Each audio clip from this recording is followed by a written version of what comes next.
Here's the analogy I'm going to give you, because from my perspective, a consultative salesperson is a doctor. And imagine going to the doctors and you have a loved one, spouse, significant other, child, parent, whatever, who needs some back surgery. But you go to the doctor and you say, Doc, I need back surgery for a loved one, but I'm not going to let you take a look at her. I'm not going to show you the x-rays. And oh, by the way, would you give me a bid, and I want to get the schedule on Monday. Right? What do you think the doctor's going to say to you? Yeah. If it's HMO, no, we won't even go there. Okay, but the doctor's going to go, no way, I can't touch her. I'd be committing malpractice. And what happens in my mind is sales malpractice happens every day, because for whatever reason, all parties involved are not comfortable enough basically saying, yes, it's okay to do an examination, and I do want you to talk to the patient. And I think being in the position that a lot of you are in, because you have to deal with both sides, sometimes you want to engage them, sometimes you don't want to engage them.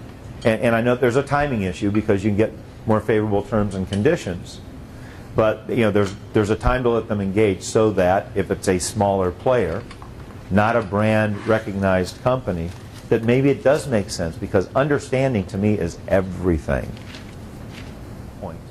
The important point of setting expectations and agreeing how are we going to engage with each other, because if you are going to uncover a skeleton or open the kimono and people don't want this revealed, we got to talk about how can we be real with each other but still keep you safe. Where the game begins, the two team captains meet out there, and the ref is like, here's the rules, and everybody agree to that, boom, and then they start the game.